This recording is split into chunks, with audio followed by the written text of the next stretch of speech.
मेरे प्यारे देशवासियों, नमस्कार। कोरोना के खिलाफ लड़ाई में जनता कर्फ्यू से लेकर आज तक हम सभी भारतवासियों ने बहुत लंबा सफर तय किया है। समय के साथ आर्थिक गतिविधियों में भी धीरे धीरे तेजी नजर आ रही है। हम में से अधिकांश लोग अपनी जिम्मेदारियों को निभाने के लिए, फिर से जीवन को गति देने के लिए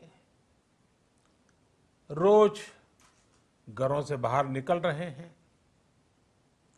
त्योहारों के इस मौसम में बाजारों में भी रौनक धीरे धीरे लौट रही है, लेकिन हमें ये भूलना नहीं है कि लॉकडाउन भले चला गया हो,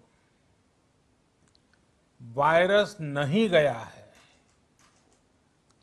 बीते 7-8 महीनों में प्रत्येक भारतीय के प्रयास से भारत आज जिस संभली हुई स्थिति में है, हमें उसे बिगड़ने नहीं देना है और अधिक सुधार करना है।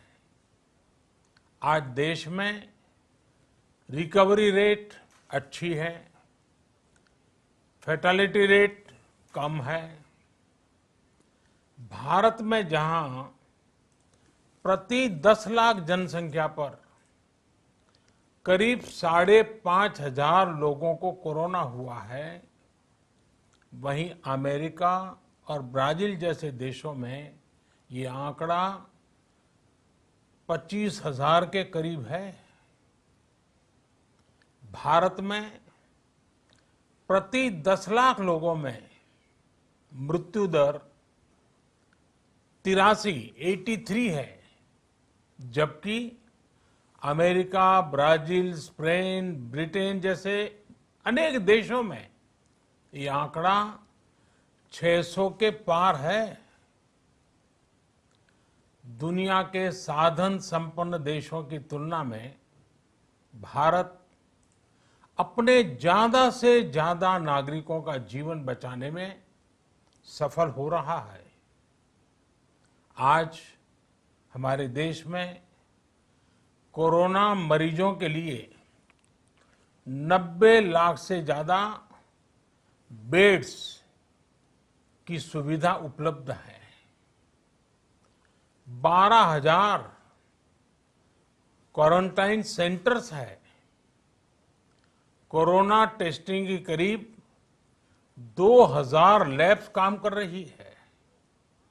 देश में टेस्ट की संख्या जल्द ही 10 करोड़ के आंकड़े को पार कर जाएगी।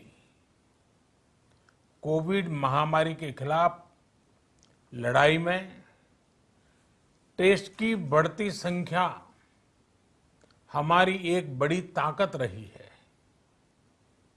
सेवा परमो धर्म के मंत्र पर चलते हुए हमारे डॉक्टर, हमारे नर्सिस, हमारे हेल्थ वर्कर्स, हमारे सुरक्षाकर्मी और भी सेवा के भाव से काम करने वाले लोग इतनी बड़ी आबादी की निस्वार्थ सेवा कर रहे हैं। इन सभी प्रयासों के बीच ये समय लापरवाह होने का नहीं है। ये समय ये मान लेने का नहीं है कि कोरोना चला गया या फिर अब कोरोना से कोई खतरा नहीं है। हाल के दिनों में हम सब ने बहुत सी तस्वीरें, वीडियो देखे हैं जिनमें साफ दिखता है कि कई लोगों ने अब सावधानी बरतना या तो बंद कर दिया है या बहुत ढिलाई ले आए हैं। ये बिल्कुल ठीक नहीं है। अगर आप लापरवाही बरत रहे हैं, बिना मास्क के बाहर निकल रहे हैं, तो आप अपने आप को, अपने परिवार को, अपने परिवार के बच्चों को, बुजुर्गों को उतने ही बड़े संकट में डाल रहे हैं। आप ध्यान रखिए, आज अमेरिका हो या फिर यूरोप के दूसरे देश, इन देशों में कोरोना के मामले कम हो रहे थे, लेकिन अचानक से फिर से बढ़ने लगे हैं और चिंताजनक वृद्धि हो रही है। साथियों, संत कबीरदास जी ने कहा है, पक्की खेती देख के, पक्की खेती देख के गर्व किया किसान, अजहू जोला बहुत है, अजहू जोला बहुत है, घर आवे तब जान। अर्थात कई बार हम पकी हुई फसल देखकर ही अति आत्मविश्वास से भर जाते हैं कि अब तो काम हो गया, लेकिन जब तक फसल घर न आ जाए तब तक काम पूरा नहीं मानना चाहिए। यही कबीरदास जी कह के गए हैं। यानी जब तक सफलता पूरी न मिल जाए, लापरवाही नहीं करनी चाहिए। साथियों, जब तक इस महामारी की वैक्सीन नहीं आ जाती, हमें कोरोना से अपनी लड़ाई को रत्ती भर भी कमजोर नहीं पड़ने देना है। बरसों बाद हम ऐसा होता देख रहे हैं कि मानवता को बचाने के लिए युद्ध स्तर पर पूरी दुनिया में काम हो रहा है। अनेक देश इसके लिए काम कर रहे हैं। हमारे देश के वैज्ञानिक भी वैक्सीन के लिए जी जान से जुटे हैं। भारत में अभी कोरोना की कई वैक्सीन पर काम चल रहा है। इनमें कुछ एडवांस स्टेज पर है, आशास्पद स्थिति दिखती है।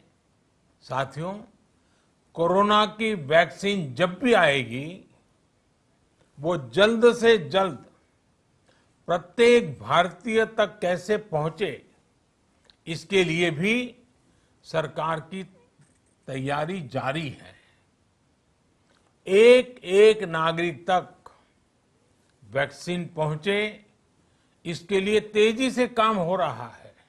साथियों, रामचरितमानस में बहुत ही शिक्षाप्रद बातें हैं, सीखने जैसी बातें हैं, लेकिन साथ साथ अनेक प्रकार की चेतावनियां भी हैं।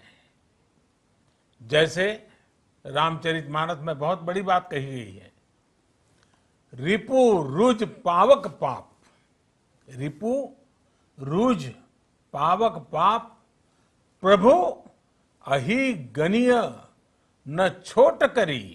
अर्थात आग, शत्रु, पाप यानी कि गलती और बीमारी, इन्हें कभी छोटा नहीं समझना चाहिए। जब तक इनका पूरा इलाज न हो जाए, इन्हें हल्के में नहीं लेना चाहिए। इसलिए याद रखिए, जब तक दवाई नहीं तब तक ढिलाई नहीं। त्योहारों का समय हमारे जीवन में खुशियों का समय है, उल्लास का समय है। एक कठिन समय से निकलकर हम आगे बढ़ रहे हैं। थोड़ी सी लापरवाही हमारी गति को रोक सकती है, हमारी खुशियों को धूमिल कर सकती है।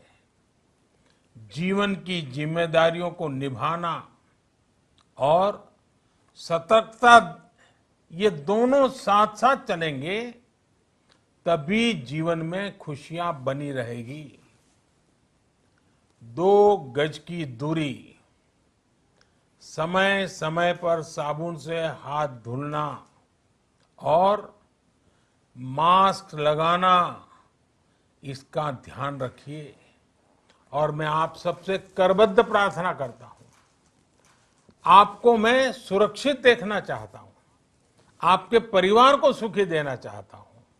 ये त्योहार आपके जीवन में उत्साह और उमंग भरे, ऐसा वातावरण चाहता हूं।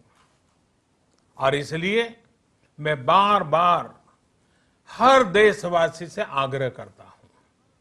मैं आज अपने मीडिया के साथियों से भी, सोशल मीडिया में जो सक्रिय हैं उन लोगों से भी बड़े आग्रह से कहना चाहता हूं कि आप जागरूकता लाने के लिए, इन नियमों का पालन करने के लिए जितना जन जागरण अभियान करेंगे, ये आपकी तरफ से देश की बहुत बड़ी सेवा होगी। आप जरूर हमें साथ दीजिए, देश के कोटि कोटि जनों को साथ दीजिए। मेरे प्यारे देशवासियों, स्वस्थ रहिए, तेज गति से आगे बढ़िए और हम सब मिलकर के देश को भी आगे बढ़ाएं। इन्हीं शुभकामनाओं के साथ नवरात्र, दशहरा, ईद, दीपावली, छठ पूजा, गुरु नानक जयंती समेत सभी त्योहारों की सभी देशवासियों को एक बार फिर से बहुत बहुत बधाई देता हूं। धन्यवाद।